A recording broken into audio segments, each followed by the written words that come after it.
Welcome in. It is the Friday, July 25 edition of the NFL Spotlight Show. As you will realize later in this episode, this is the second time we are recording today because after our first record, we had breaking news in the NFL, and it's a bit of a stunner. The Las Vegas Raiders are releasing defensive tackle Christian Wilkins after just 1 year, just 5 games, after signing him to a 4-year, $110 million contract with over $80 million guaranteed. It was done by the last regime, which was Tom Telesco, Antonio Pierce.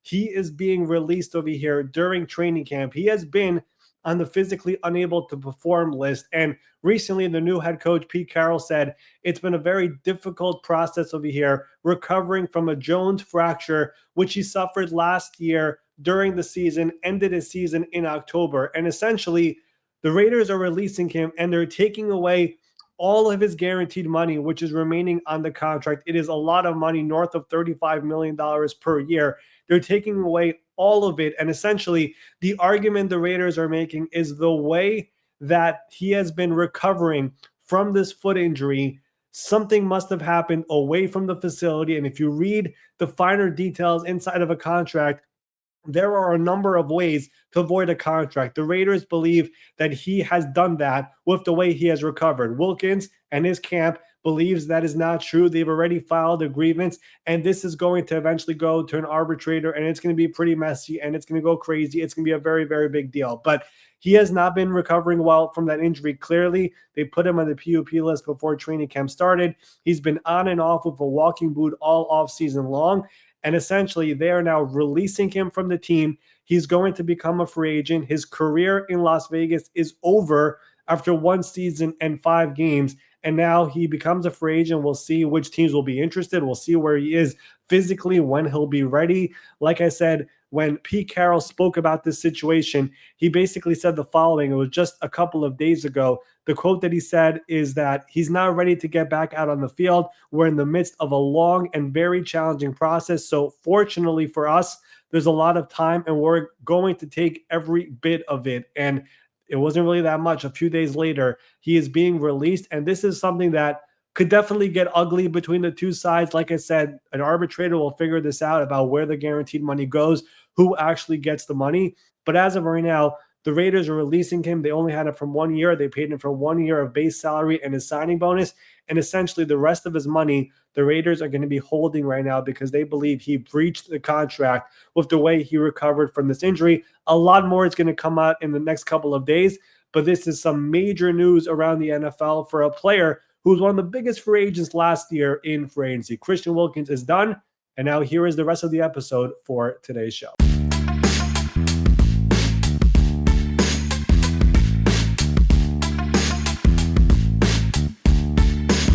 Welcome in. It is the Friday, July 25 edition of the NFL Spotlight Show, wrapping up the week, the first week of training camp around the NFL for teams who did not put the pads on yet. That will be happening today and tomorrow. And of course, by next week, when we are back, every single team will have those pads on and the practices will be underway and there will be fights and scuffles and all the great stuff on your Twitter and Instagram timelines.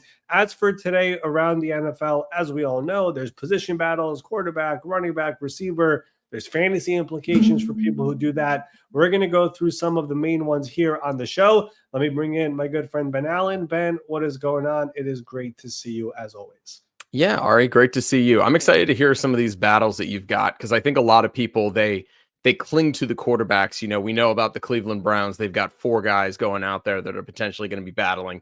We hear about Kenny Pickett taking some reps. They say, don't worry about it. This is just, you know, we're figuring things out. So give me some of the position battles that obviously we've heard about, but some of the things that you're keeping an eye on that aren't necessarily those big top guys.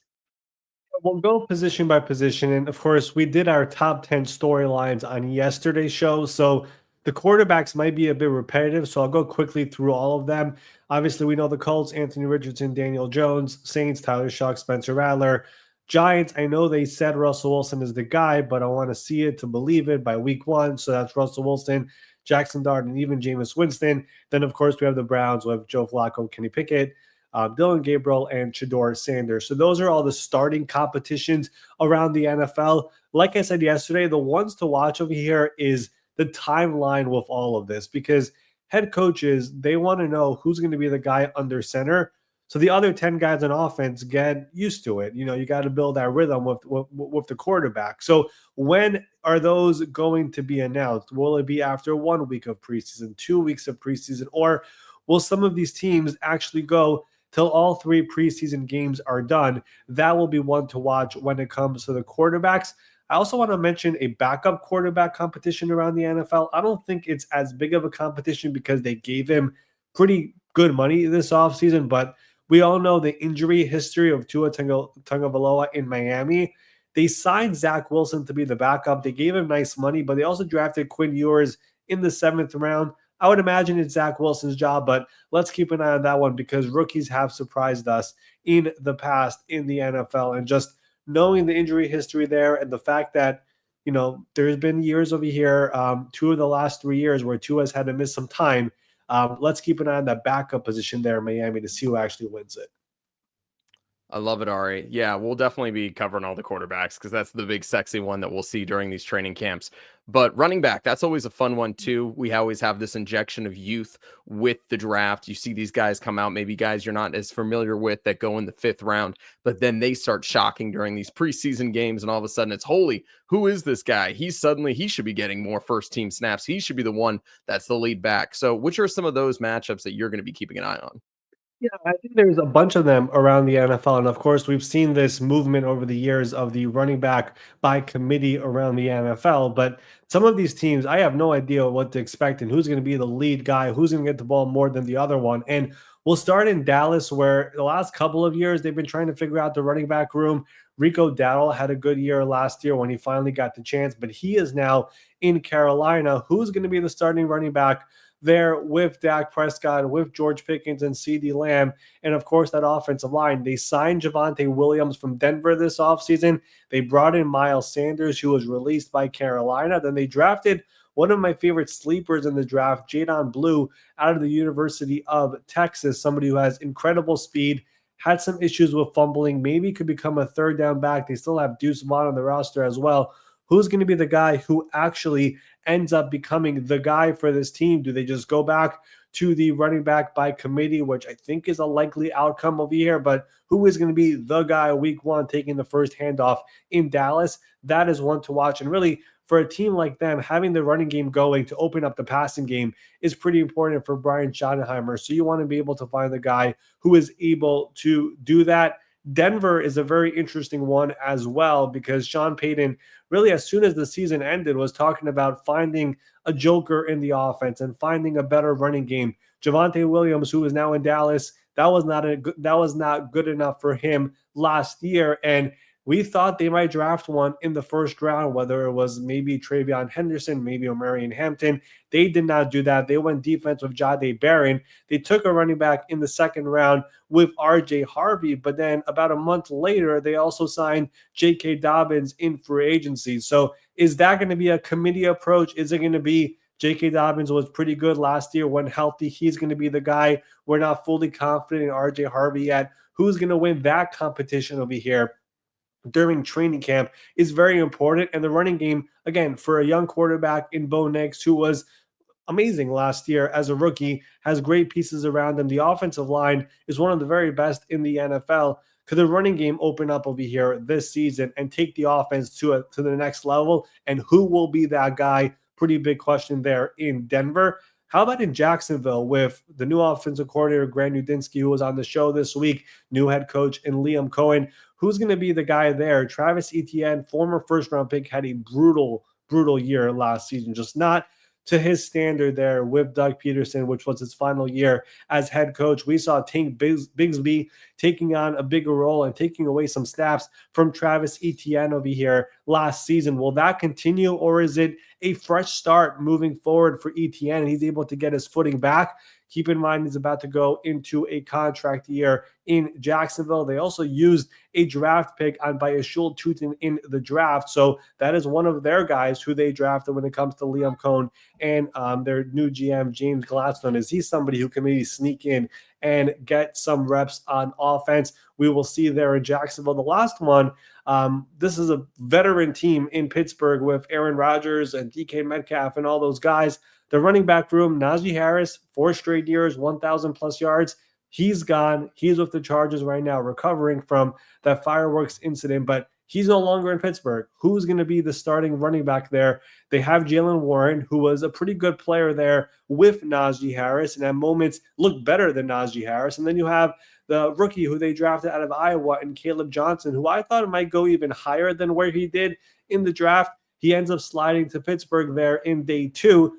Is that going to be a running back by committee for Arthur Smith, or is it going to be one of these guys is going to be the main guy for Aaron Rodgers? So those are some of the teams. I would even sneak in the Washington Commanders here with Brian Robinson and Austin Eckler. We kind of saw it last year. That is a situation where I think it's just going to be the same blend as last year. So I doubt there's much of a competition, but that's another one here to mention as well.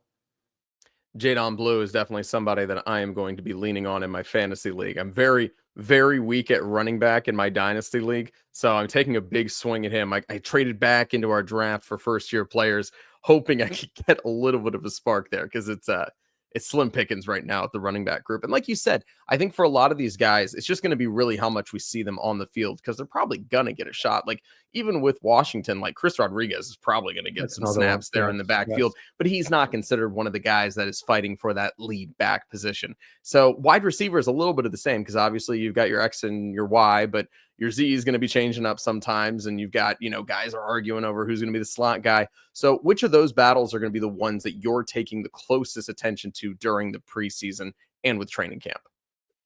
Yeah, so let's start with the New England Patriots, who obviously have a new staff coming in. Josh McDaniels is back once again as the offensive coordinator. Mike Vrabel is in as the head coach, and they have had a hard time over the years figuring out the wide receiver position. They've tried to go for the big fish. They were trying for Brandon Ayuk last year. They're trying for Calvin Ridley last year. They were trying for Chris Godwin this offseason.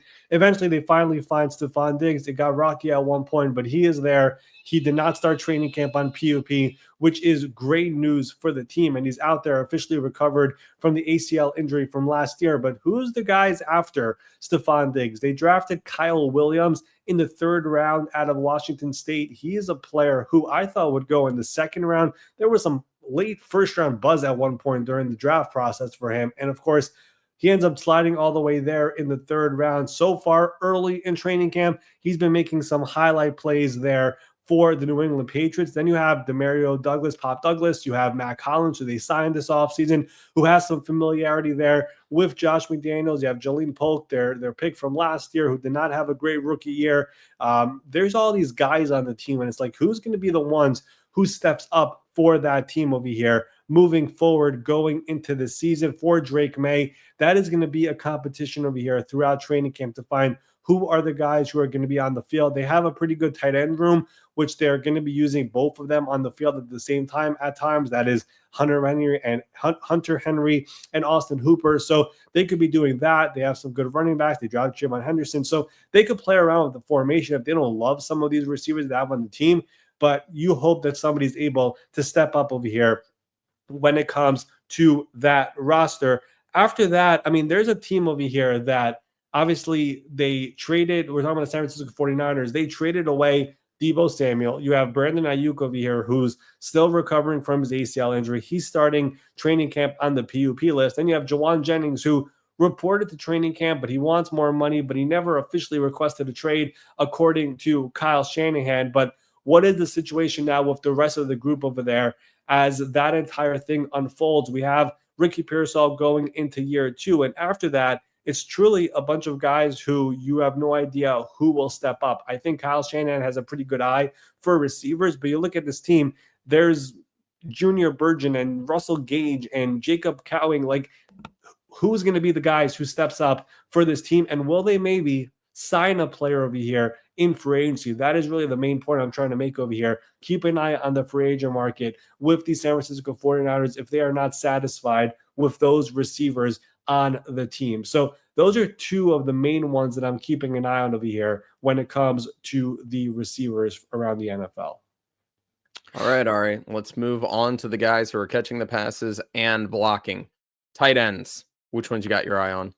Yeah, I have a couple tight ends over here that I'm actually keeping an eye on, and we're going to start in Seattle. And there was an interesting move made earlier this week on Sunday when they released their number one tight end in Noah Fant. Mike McDonald was asked about what's the reason for the release, and it was a bit of a cryptic answer. It sounds like I don't know what happened. Maybe it was just a salary cap reason, and that's it.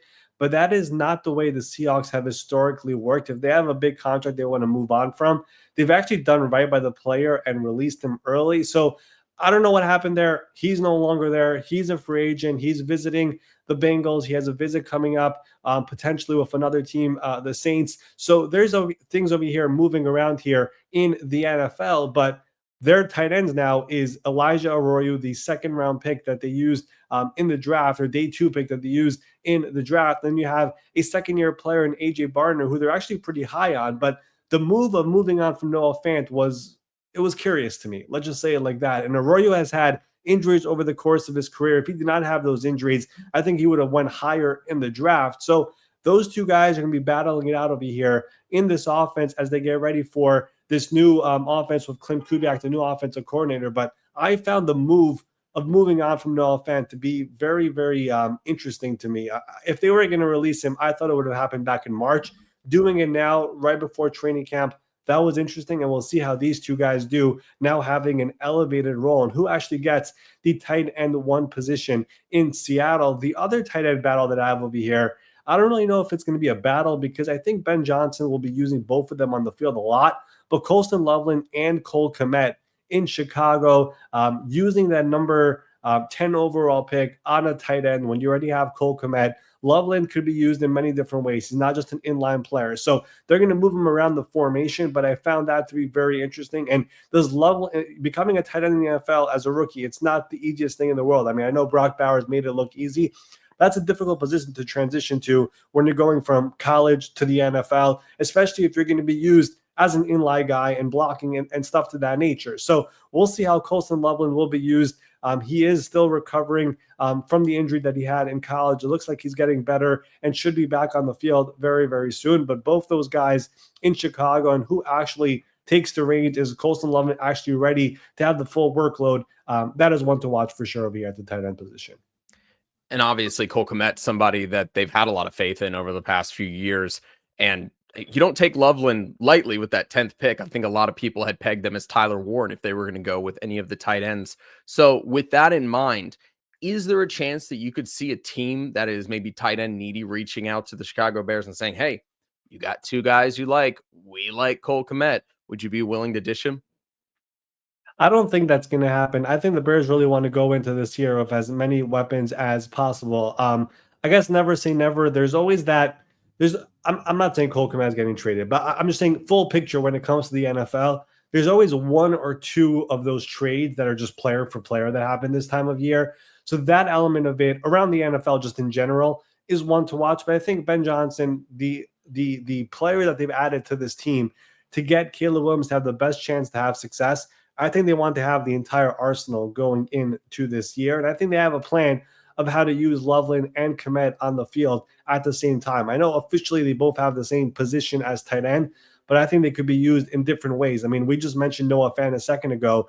The Bengals just brought him in for a free agent visit. They just paid Mike Gesicki this offseason to be their tight end. Their idea of it, if they actually do sign Noah Fant, is to use Fant more as the inline tight end and Gesicki more as a big slot. So there's different ways of doing this when it comes to players around the NFL with the same position, quote unquote, but you can use them in different ways, and I think that's going to happen in Chicago.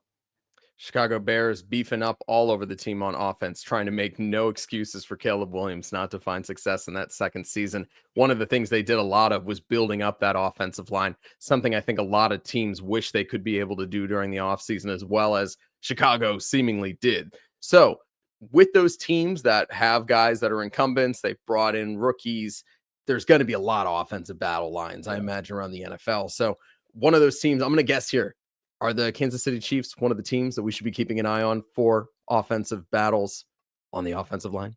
Yeah, I mean, I could do quite literally all 32 teams for offensive line. I mean, every single team has competition to finding the best five.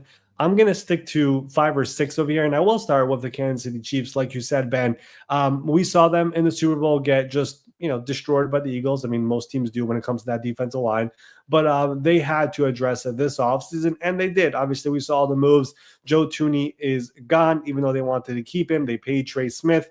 Then they have all this movement, bringing in a Jalen Moore, drafting Josh Simmons, who has looked so far so good through a couple of training camp practices. And you still have Jawan Taylor there. You have Kingsley Shaw-Maita, who's going to be taking over most likely at left guard. So they have some of their players over here lined up, but how is it actually going to unfold? Who's going to be the day one left tackle? Is it going to be Josh Simmons, who so far has been taking the first team reps, and so far from all the reports, he has been looking good? If that's the case, is Jalen Moore, who they signed to this 2-year, $30 million deal, he was the backup to Trent Williams in San Francisco. When he did start, he looked really, really good. That's why he got that money. Is he going to become the right tackle? Does that mean Jawan Taylor becomes a swing tackle? Do you make him the swing tackle? Jawan Taylor stays at right tackle. There's a lot of moving parts over here when it comes to the Kansas City offensive line. If there is good news, it's the fact that you do have a good problem or you have too many offensive linemen. So that is definitely a good thing for them. But how it all shakes out when it's time for week 1 in Brazil versus the Los Angeles Chargers, definitely one to watch. We spoke about the Bears a second ago. Their offensive line, I think most people think it's set. Ben Johnson actually said left tackle is in a way up for grabs. Braxton Jones is the incumbent. He's the favorite to win the job. They also used a second round pick on Ozzie Trapillo, who's still there, who's going to be there and getting some reps with the first team actually so far in training camp. They also have a different guy who was picked in day 2 a couple of years ago in Kieran Imagaji. So they have a number of guys there who are actually competing to become the day 1 left tackle for Caleb Williams and Ben Johnson, who's actually going to win that, who's going to win that position. Like I said, Braxton Jones, former 5th-round pick, has been starting for them the last couple of years, has been an impressive story. Contract year, will he get an extension? It sounds like likely not based off this news. But who's going to win that job officially in 4 or 5 weeks from now? That is one to watch. The Detroit Lions, we spoke about this yesterday. Dan Campbell, in his first press conference of training camp, said the number one thing I'm watching when it comes to training camp, it is the offensive line, because they had a gigantic move. Frank Ragnow, longtime center, all-pro, Pro Bowler, was fantastic for them, retires after the draft. They were aware that it's coming, which is good for them because they were ready for a potential replacement.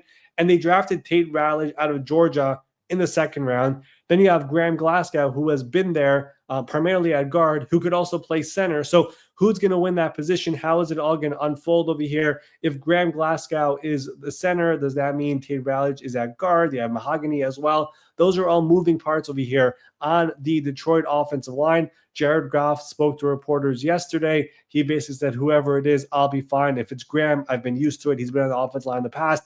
If it's Tate, I'll be good with that as well. So they're saying all the right things. But for people who don't know, the center is one of the most important positions on the offensive line, calling out the blitzes and having all the protections there when it comes to the offensive line. Losing Frank is a big deal. Detroit is definitely one to watch. The Chargers offensive line in the interior, they re-signed Bradley Bozeman. They have Zion Johnson, the former 1st-round pick, who they're trying out at center as well. They declined his 5th-year option. He's been a guard. He has started many games. Now they're considering moving him over to center, who actually becomes the starting center with Justin Herbert and Jim Harbaugh. That's one to watch. The Jets have a very interesting competition ongoing with their offensive line. Their offensive line kind of feels set. They have a pretty good 5. Then they signed Josh Myers, the former Packers center, in free agency. And Aaron Glenn has said it's a competition of Joe Tippmann, their former 2nd-round pick. I think Tippmann will win the job, but that is one that is also up in the air over here going into training camp. And then the Houston Texans' entire offensive line, I mean, they reshuffle the entire thing over here this offseason, moving on from Laramie Tunsil, moving on from Kenyon Green, moving on from Shaq Mason. They've had a lot of players in, out. They signed Cam Robinson. They signed Trent Brown, who, fun fact, was once upon a time the highest paid offensive lineman in NFL history. They drafted an offensive lineman out of Minnesota in the 2nd round. They have a bunch of guys here on this team. Laken Tomlinson was brought in as well. You have Jared Patterson. You have Titus Howard, who has been there for a long time, who you could use at right tackle. You use him at guard. If you want to put him at left tackle, you could do that.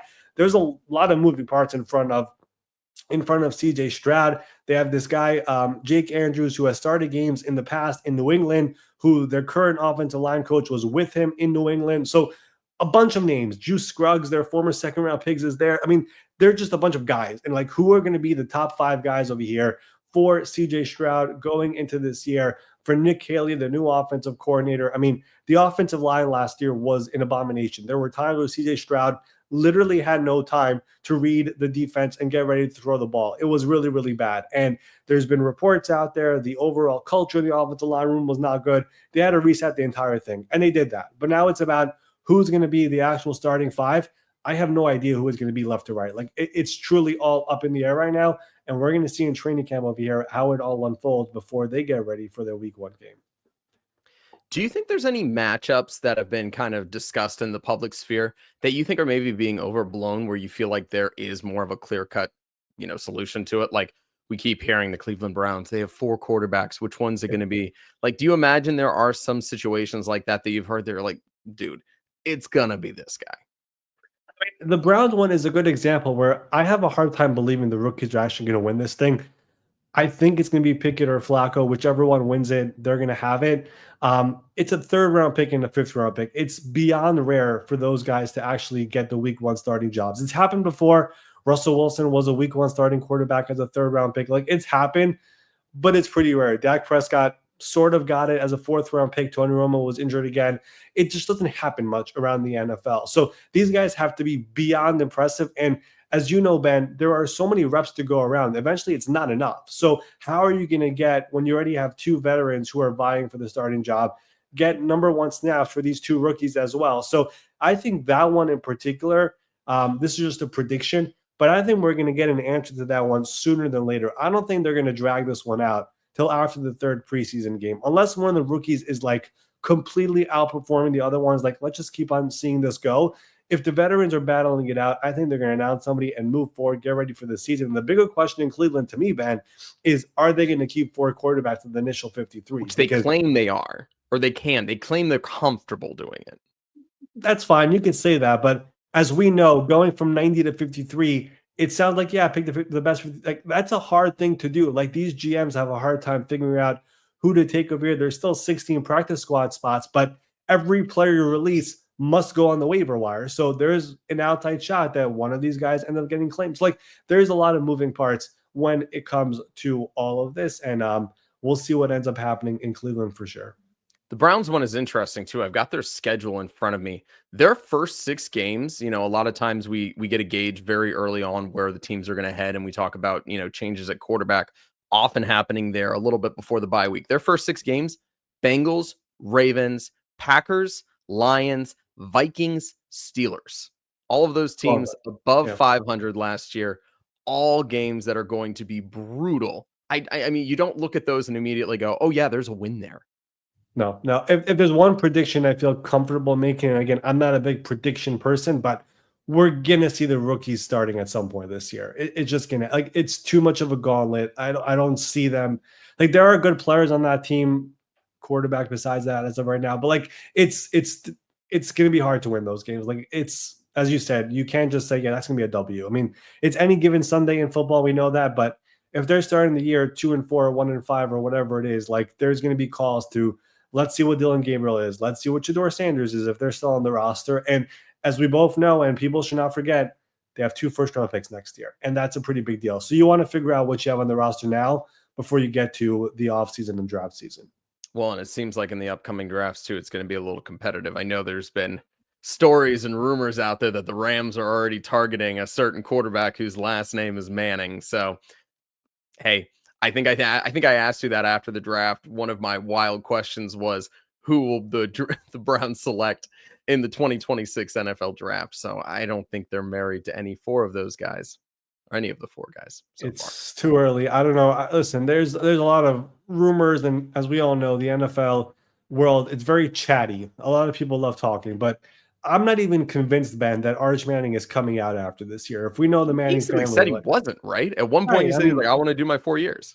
Right. I mean, there's this scenario, I guess, that let's just live in a world for a second where this is the Manning family, and the Saints have the number 1 overall pick, or the Giants have the number 1 overall pick, or the Colts have the number 1 overall pick. Okay, fine.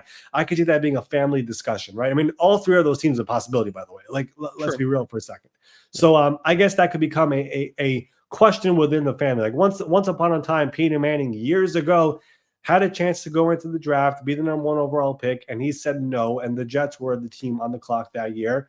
And the next year, the Colts had the number 1 overall pick, and he came in, and the rest is history. So when it comes to the family history, they usually take their time with college. I mean, I know the game has changed dramatically, but we'll see. We didn't even know if he's going to be an amazing number 1 overall pick quarterback yet. Like there are so many questions out there. We've barely seen him on the field. Right. Very barely. Right. I mean, I think he'll be a great prospect, right? I mean, from the glimpses we've seen and the amount of talk there's been around this kid since he was in high school, it makes sense, but let's see it and let's not jump too far. I mean, the rumors are out of control. Maybe a position battle to watch next year, but not this year. Yeah. We've got a whole lot on our plate coming up here on NFL Spotlight. More guests on the way, more topics. We're going to go through a lot of the teams, give their outlooks, similar to like what we just did briefly there with the Cleveland Browns. Go through that. I think we're going to get some beat reporters on, give the close analysis from those guys that are there in the training camp, in the practices, all that kind of stuff on a very frequent basis. We're working towards getting everyone booked there. But if you haven't already, make sure you're subscribed. YouTube, Apple, Spotify, hit the bell, do all that kind of stuff. Make sure that you're not missing these when they come out. And Ari, I think that's all for today. Yep, that will do it here for our Friday, July 25 edition of the NFL Spotlight Show. Early tease for next week. Tuesday Spotlight guest. We're going to have a player, and we're going to have a defensive player and somebody who is waiting to get paid and might get paid very, very soon. That's the early tease over here for NFL Spotlight, but we will reveal who that person is on Monday when we are back on the show. Have a great weekend, and we'll see you then.